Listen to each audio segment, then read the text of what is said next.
Hi, magandang araw po sa inyong lahat for our third reading for the day. Tingnan naman po natin kung ano po ang makikita natin sa third reading of the day.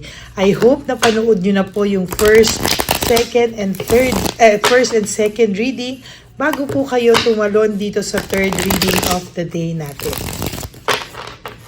Ayan, simulan na po natin. Okay. Balasahin lang po natin maigi para alam nyo po na talagang binabalasan natin. So kung yun man po at yun ang ating mabunot ay alam nyo na po, no? Na talagang yun po ang nakatadhanang mabunot sa araw na ito ng Biyernes. A very powerful day for our tarot card readings. Okay, pili na po tayo ng 10 mga kapatid. 1, 2, 3, 4, 5, 6, 7, 8, 9, and 10. Okay. Tabi muna po natin ito. At pili naman po tayo sa kabilang baraha para sa pagsasanib puwersa ng ating mga baraha.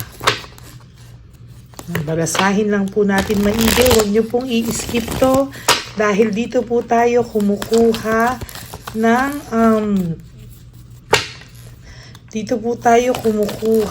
ng koneksyon sa ating mga readers at followers. Kailangan po tayo ay ayan. Huwag nyo pong i-skip to.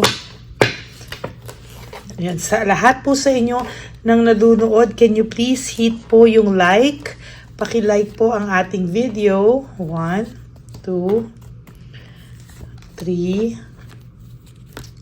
4, 5, 6, 7, 8, 9, and 10.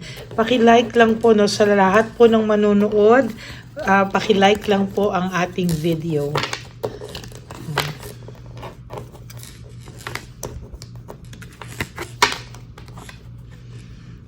Okay. Nagsasanib puwersa ang ating baraha.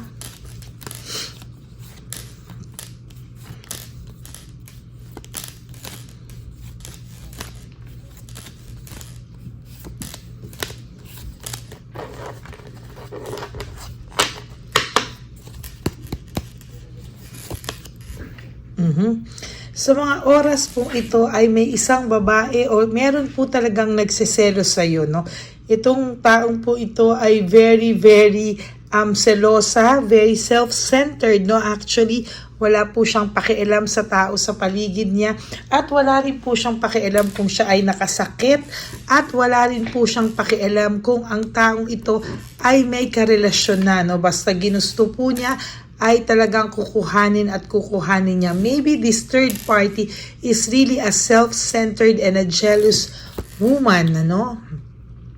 Pero wala pong direksyon ang naging samahan nila. Wala pong naging direksyon, panay conflict lang po. And to be honest with you, hindi po ito nagtagal o hindi po ito magtatagal, no? Sa nakikita ko po sa page of wands, may conflict po, no? Talagang hindi po ito para seryosohin at talaga pong sa nakikita ko dito ay lack of direction, wala pong direksyon. No, maybe ito po ay merong dishonesty and unfairness.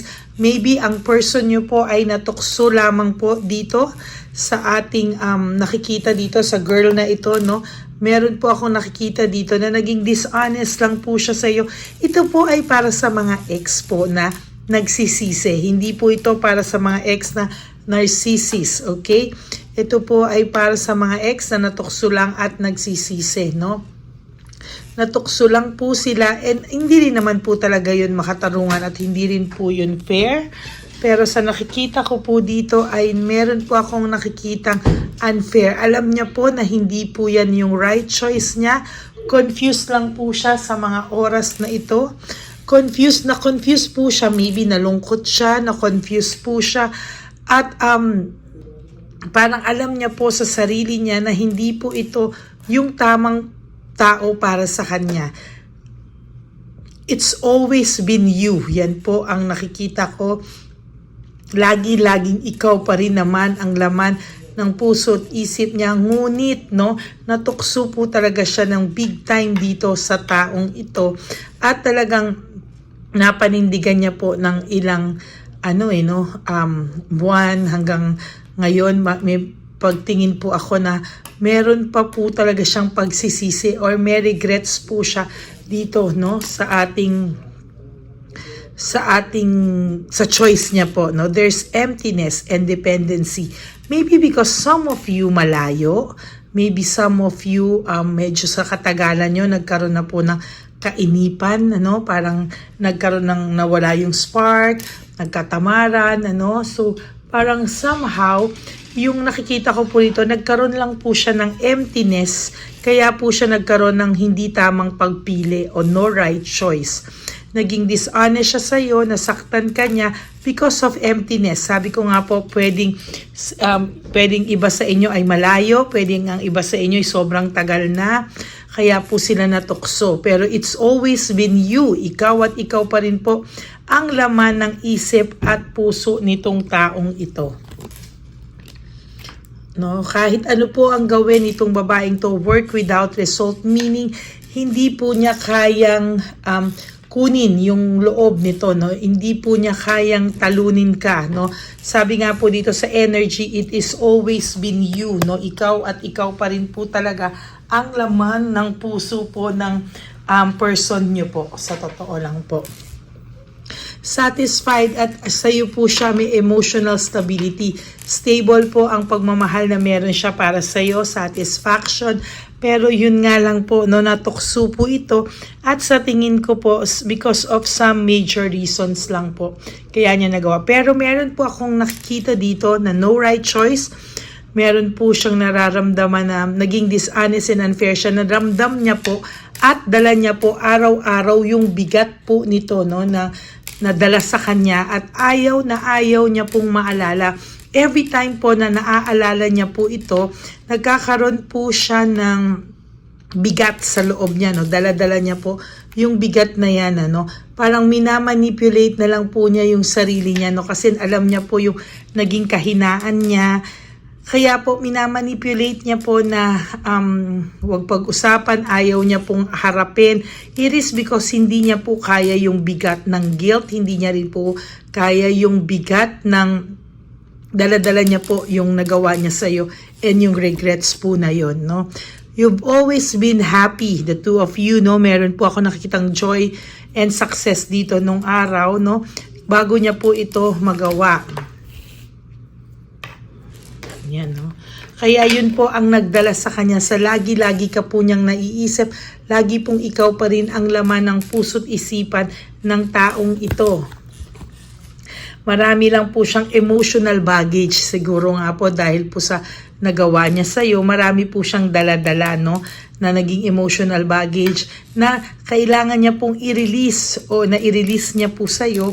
Kailangan niya pong sabihin yun lahat-lahat, walang tago. That's the only time, na magiging maayos po siya at magiging kampante at matatahimik kasi hanggang hindi niya pa po lahat na open sa'yo, hindi po siya magiging kampante.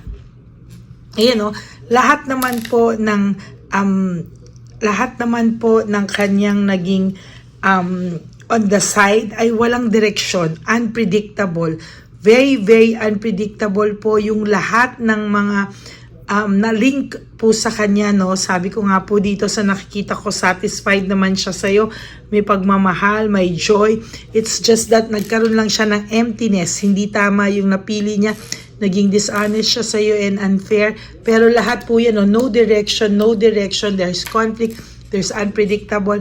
So, nakikita mo po dito na talagang kahit ano pong pilit nito, work without result, meaning hindi naman po siya nanalo.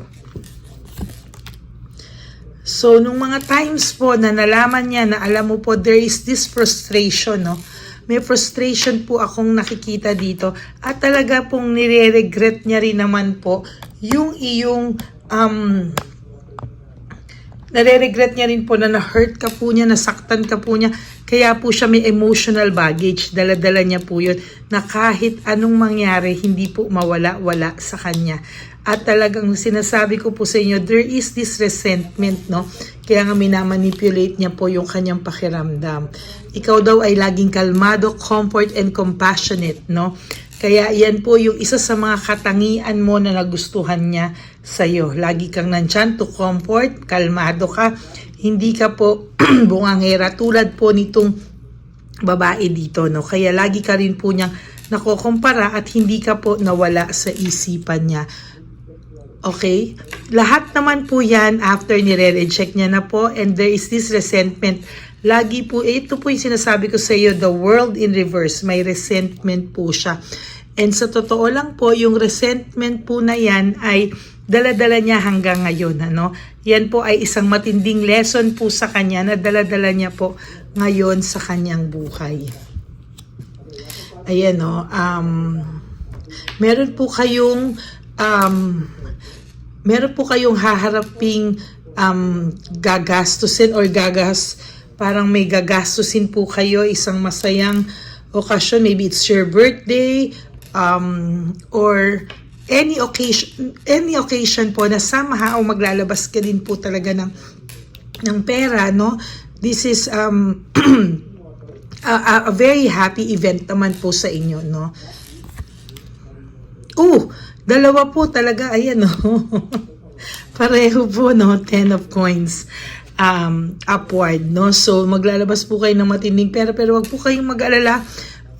Kahit pa paano, it will bring you joy, peace, and harmony. I think this is a wedding, no? Because this is a couple po, no? Kung hindi man po wedding, yung sa iba, maybe, basta may okasyon pong masaya na parating sa inyo. Yan. Sa nangyari pong ito, no, wag po kayong mag-alala dahil ang pakiramdam ko po, this is again for those people na nagmahal at natukso lang, no, pero hindi po ito yung narcissist type, okay? So nakikita ko po dito naging lesson po sa kanya yan. Ayan yung morality, pinagsisihan niya po, no? Pinagsisihan niya po, nasa inyo po yan if you will give this person a chance, because nakikita ko naman po really may resentment and may regrets po siya. At ayan yung tradition, ethics, and morality, natuto po siya, no? This is a lesson learned from this person, no? So it's really up to you po kung papatawarin nyo ang person na ito or not.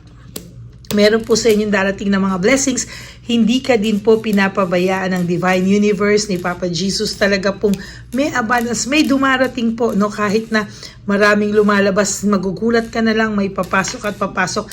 There's really abundance, prosperity, and security. That is because you are grateful, no? Grateful ka po sa mga bagay-bagay. At sa totoo lang po, sa nakikita ko po to, may mga blessings pa pong parating sa iyo sa mga susunod na panahon. Ayan, marami ka rin pong mga totoong kaibigan, pero marami rin po sa yung medyo may mga tao na or friends na medyo competition ang dating mo or medyo may inggit sa'yo, pero mas marami po ang nagmamahal sa'yo kaysa sa mga taong naiinggit sa'yo. And for your last card, ayan, ano, medyo may power lang po talaga, no? Power, greed, and domination. Parang yung person nyo po ay medyo mas may dating, no? Mas may power, mas may authority when it comes to you, no? Parang ikaw po yung type of person na very submissive, no? And sa nakikita ko po dito, ay isa po yun sa gusto niya po sa'yo, no? Kaya po kayo ay nagtatagal or kaya kayo po ay nandiyan ka pa rin po sa puso at isipan niya.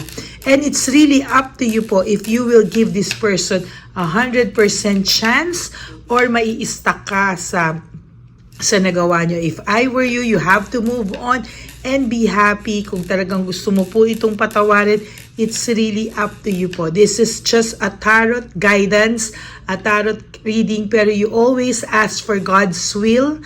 At you pray hard po para mas maganda po ang inyong decision when it comes to this kind of situation. Okay, that will be your third reading for the day. I will not say this is your final reading because I will give a bonus reading for later. No, nagbigay lang po ako ng third reading, bumabawi lang po ako sa inyo because na-busy po ako sa One Love a Day for our street elderly. And for those of you po who would like to give me a super thanks for this video, I would really appreciate that and love that from the bottom of my heart. Lalo na po naghahanda na tayo ng ating One Love a Day, our Christmas edition for the street elderly. Ayan, so maraming salamat po. All your super thanks will proceed to our One Love a Day Christmas edition for our street elderly. Yan, maraming salamat po. And sana po no skipping of ads. Tulong nyo na po yan sa ating channel para mas marami pa po tayong matulungan na matatanda. And for those of you who would like to have a private reading with me, you can message me po at Lady Lee Elena, that's Ladyly Elena. Nasa dulo po yan ng ating video. Diyan nyo lang po ako makokontak. That's my only official and legit FB account. Ayan. And sa akin po mga ever loyal and solid Lady Elena friends, family and subscribers, I love you all from the bottom of my heart. At ang lagi ko pong bilin sa inyo is just to live one day at a time. Huwag nyo muna po isipin yung birthday ng ex nyo, yung birthday nyo sa susunod na mga araw, Christmas, Pasko, New Year, at bagong taon at Valentine's Day. At huwag nyo rin muna po isipin ng rainy days, sa summer, lahat po yan, wag. Just live for today.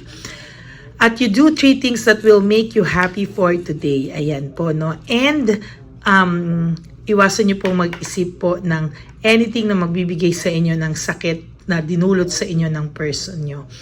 And, ang sabi ko nga po is life is too short. Don't make it shorter by stressing yourself from all the pains and heartaches na binigay sa inyo ng kahapon. Just surrender everything to the divine universe and just let go and let God write your life and love story.